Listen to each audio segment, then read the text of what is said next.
Alright, I hope that last video took, because the batteries just went dead as I'm trying to explain to y'all. Well, here's part 3. So again, I would sit in study hall class and write even more. I even put a copyright on it. Copyright 1985 by Longenberger Productions, I guess. So there's more holes knocked in the wall. Oh my God. And then one day, Randy Renault, yeah, his last name was Renault, lived in the back of the subdivision. He was good beer drinking buddies with Wade. I was still in high school, okay? I was just experimenting at the time. He called up collect, and I heard all this noise in the background, and him and Eddie Weber. Eddie was like this. He was another party machine. Us kids, us teens just growing up in the neighborhood. And I heard all this screaming, yelling in the background. And the operator comes on, will you accept the charges? I said, yeah, go ahead. And I asked on the phone, there I am on the phone. I go, Randy, where are you? And he goes, city jail. But before that, Eddie goes, is Wade there? And I go, Eddie, where are y'all? Oh, we're in jail right now. He said just like that. But for what? For PI. Public intoxication, because they went down to downtown Houston at some club or something. I don't remember what it was. Back when the drinking age was 19. Now it's 17, of course. And I heard all this screaming in the background. Other inmates. Because for those of you that have been in a downtown jail, and I've been there once, shame on me back in 1990. He handed the phone to Randy, and Randy was all zoned out, and he goes, hello. Randy, where exactly are y'all? City fucking jail. And then the background, you could hear in the back,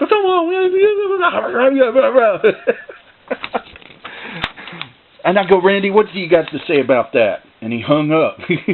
I meant to get him to say, oh, fuck. There's a story behind that, because one time, I can't really tell it because it's personal. He was in his car, zoned out. He was trying to roll a cigarette. And then the cigarette broke in half, and he goes, oh, fuck! Like that. So, getting back to Stephen Havard, he loved to wear his Iron Maiden t-shirt. He wore his hair long out. He looked like Hacksaw Jim Duggan. Even the neighborhood younger kids called him that. Hacksaw Jim Duggan's tag team partner. So, we nicknamed Stephen Biggon. So, I came out with the title, The Biggon Gang. And as I said, I'm not the best artist in the world. There's a friend, Stephen is pointing at somebody, or the Biggon. He's doing nothing but standing. I'm on 8. I can't say this. Maybe when the time is right, I'll explain. But there I am, right there on the right. As I said, I just scribbled these in class. Oh yeah, another thing Stephen would say when you said something stupid, he would go, oh my God. What did you do? This is kind of over the head kind of thing. Moving on, another Biggon Gang, another scribble, you know. I made Wade's other friend David laugh really hard when I showed him these things, these slapped together drawing of Laurel and Hardy, Stephen and Randy, the high guys. The high guys, get it? And then Stephen got his hair cut, and he wore a bandana like Rambo. He'd always drank Jack Daniels and Coke. Drank the Jack, chased it with the Coke, the 2-liter bottle. And there I am kind of looking at him funny. I wore my OP shirts. I had one of those checkered hats, you know, then, early 80s thing. It's, you know, just blast from the past. Now I get more elaborate with the titles. I even put titles on them, yeah, because this is a comic. Storyboard.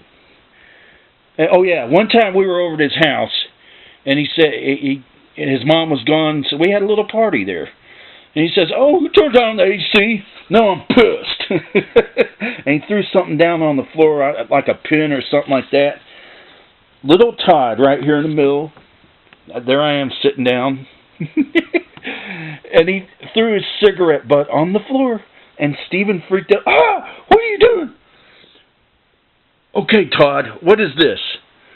He goes, it's a cigarette. What kind of a cigarette? It's a lit one. Don't throw smokes on your daddy's floor. Look at that. Now, then I wrote it on the back. These go on and on and on. Another Biggon Gang presents. Oh, God. The time the workers' construction crew were dropping shingles onto the ground, it made a loud noise, and I had the tendency to laugh at loud noises. Boom. And I started laughing. Ha ha ha ha ha ha. I laughed so hard I was rolling. And stoned Stephen, and points at me, and then points at the Hispanic worker. He's El Loco. Here's when he started wearing a hat and shades. Now I get more elaborate with the titles here. The Biggon Gang, 1987. I wrote copyrights on them, the dates, but not months. Oh yeah, once him and Ed, his drinking buddy Ed, I called him Ed. That looks like him too. If you put Ed up on here, oh man. Ed was another brew hogger. He loved his beer too. They drank and drank and drank. They decided to punch holes inside their garage that had a pool table. See? And I'm going explanation point. What the hell? Yes, that's me. Moi. And they're drinking beers, and there's Ed. He goes, let me try that shit. His voice was, let me try that shit. Ed looked like a motorcycle guy, man. Someone that would love Harley Davidsons. And eventually, I think he got one. And then he went, boom, he tried it too. Now, I'm in class. I had a bunch of matte pencils. I decided to go colorize it. Couldn't record it, so there I am. Steve, you still haven't said what the game is. Oh my God. And there's Ed again. This is something again I didn't get a chance to finish. So, that's screwed up. Now here's an introduction that I thought I would, I never showed these to Steve. I just showed this to me and my brother. Honestly. I never had the chance to show it to him. The Biggon Gang. Introduction. Steve, Randy Renault, I forget who that is. Paul, I don't know who that is. I don't know who that is. I think one of them's Ed again. That's just something I scribbled again in class. Study hall. Yeah, see, my fractions. But there's Ed in his truck. He had a Silverado, 1977 Chevy Silverado, two-tone, silver, maroon, and there's Ed right in there. Fucked up my oh yeah, one time he came up and he goes, God damn, I fucked up my radiator. Oh man, we used to laugh so hard. There he is again. Steve, what's the game? Oh my God. And these go on and on. The Biggon Gang. We got Circle K back when the U-Totem stores became Circle K stores. And Bush Beer. Randy Renault buying that Bush Beer. Oh my God, we drank that. I would actually bird dog beer from him. That's what it was. If I gave him $2, they'd give me like a 6-pack for it. Okay. And we'd sit in their backyard and just chill. And I'd say it again, the famous punchline, and he would look up like Sam the Vulture off the Muppets. I called it the Vulture look, and I think I've showed y'all in the past. This is a goddamn piece of shit. And then we would go inside his house. 9 o'clock would roll around. All right, it's time to watch wrestling. And he got me into it. I don't know. That's a random title. You know what? Randy Renault again. City Jail. I think I showed this to Randy, and he got a kick out of it. I wasn't brave enough to show it to Steve. Somebody else wrote this. Oh yeah, I showed it to classmates. Duh. One guy named Mark, I showed it to. He wrote that. Because look how better his writing is than mine. See, I titled it City Jail. I got a kick out of Dragon's Lair and that thing wrapping around them. The game, the animated game. Woo! Another city jail. Our one-eyed dog, a little terrier. 1986.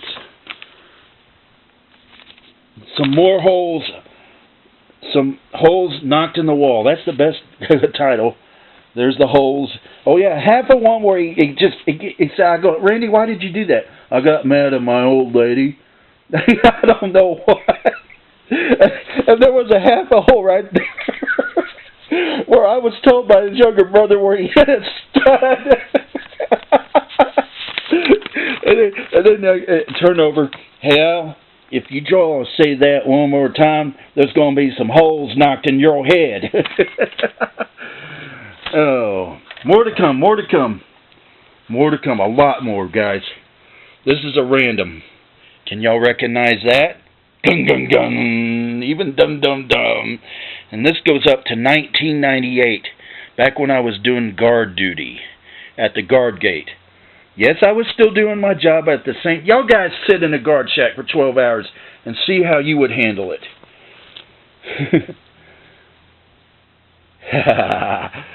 Till next... I even wrote that on here somewhere. My famous quote on one of these comics, I really started... A lot of them I would write with the end. Yeah, end. I think it was around 1998 when I had my signature and my quote. Oh, shit. Where the hell is it? See, that's the end, end. That's what started the Till Next Time. Where is my debut of the Till Next Time? Well, it's around here somewhere, trust me. I know quite a few. 1998. To be continued. I will get to that. Yes, till next time.